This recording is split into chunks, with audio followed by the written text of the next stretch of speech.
Zee 24 तास, एक पाऊल पुढे.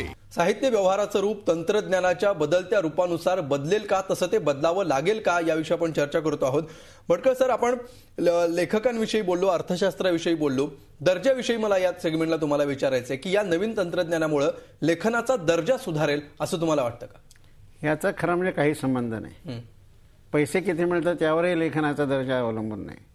प्रतिभेनं जे लिहायचं आहे, मी म्हटल्याप्रमाणे लिटरेचर ऑफ नॉलेज जे आहे ते सुधारू शकेल, कारण त्याला इतर सुविधा असल्यामुळं ते टेबल्स करणं किंवा व्हिज्युअली दाखवणं वगैरे वगैरे अनेक गोष्टी, किंवा मल्टीमीडियामधनं समजा संगीतावरचं पुस्तक आहे तर प्रत्यक्ष तुम्ही गाऊन दाखवू शकता वगैरे वगैरे. परंतु जे लिटरेचर ऑफ पॉवर म्हणतो आपण, त्याचा आणि दर्जाचा आणि या तांत्रिक सुधारणांचा काही संबंध आहे असं मला वाटत नाही. आणि याचं अगदी साधं उदाहरण मी उलट विचारतो की आज अमेरिकेमध्ये या सगळ्या सुविधा अनेक वर्ष आहेत. गेल्या कित्येक वर्षामध्ये खरोखरच मोठा हेमिंग्वे, फॉकनर वगैरे लेखक झाला आहे का? आज हा कोणी प्रश्नही विचारत नाही की आजचा मोठा लेखक कोण. प्रश्न विचारतात आजचं बेस्ट सेलिंग ऑथर कोण, आणि त्याच्याबद्दलच बोलणं होतं. परंतु खरोखर मोठा लेखक हे नाव घेणं सुद्धा कठीण होईल.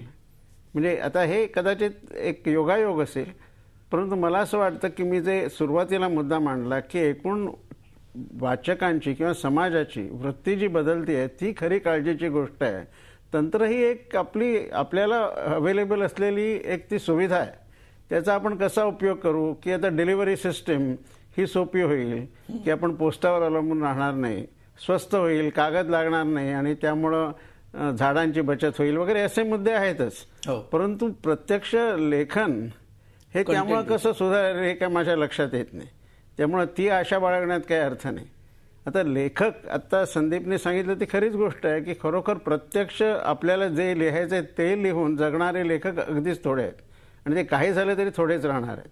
बाकी मग कोणी चित्रपट कथा लिहितो, कोणी वर्तमानपत्रातनं लिहितो.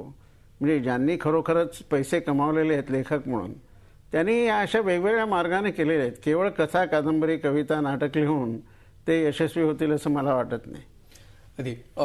मग या अनुषंगाने जर आपण विचार करायचा झाला, पाटकर सर, याच्याविषयीच तुम्हाला थोडं पुढे जाऊन मला असं विचारायचं आहे की मग एकीकडे तंत्रज्ञानाची मर्यादा महाराष्ट्रामध्ये असलेली आपण बोलतो आहोत, दुसरीकडे तंत्रज्ञान जागतिक पातळीवर कसं फोफावत चाललंय, अपरिहार्य होत चाललंय याविषयी आपण बोलतो आहोत, आणि तिसरीकडे तंत्रज्ञान आणि दर्जा यांचा एकमेकांशी संबंध नाही असंही आपण म्हणतो.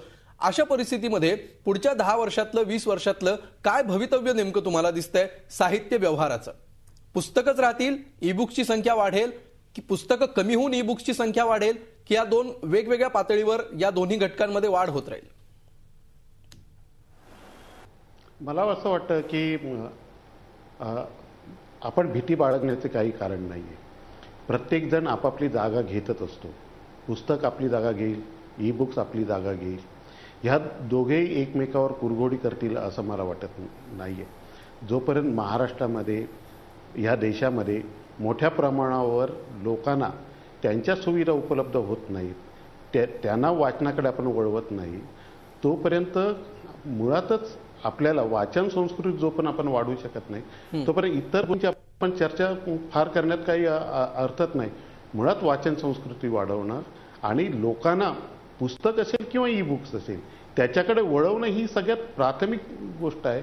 आणि कोणी काही म्हटलं तरी आज लोक वाचतायत हे सत्य असलं तरी ज्या प्रमाणात लोकसंख्या आहे त्या प्रमाणात ती वाचली जात नाही हेही सत्य आहे.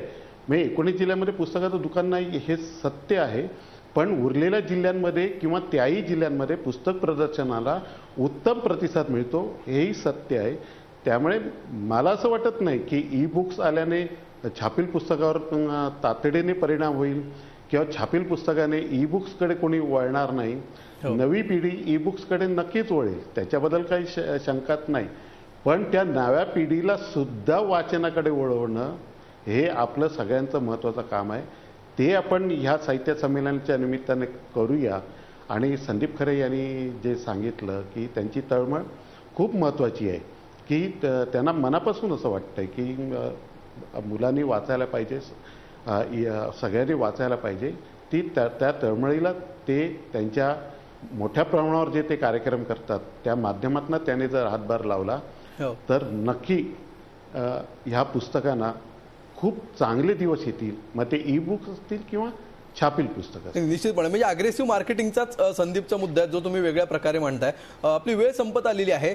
संदीप, तुला काय वाटतं आता 2050चं जर आपण साहित्य संमेलन विचारात घेतलं तर ते संमेलन नेमकं कसं असेल, कसं बघतोस तू याच्याकडे? नाही, मला असं वाटतं की आपण 2013 विषयीच बोलू तर आपण 2050 विषयीचं काहीतरी ठरवू शकू. तर मला असं वाटतं की पाटकर सरांनी मगाशी काहीतरी गैरसमज करून घेतला. मी सगळ्या प्रकाशकांविषयी असं बोलत नाहीये. काही प्रकाशक खरोखरच अग्रेसिव्हपणे करतात मार्केटिंग. माझा म्हणण्याचा मुद्दा असा आहे की फक्त प्रकाशकांची जबाबदारी नाहीच आहे. मगाचपासून मी जसं म्हणतोय की आईबाबांची जबाबदारी आहे. ही वाचनाची आवड असलेल्या प्रत्येक माणसाची गरज आहे की आपली सवय दुसऱ्याला लावायची.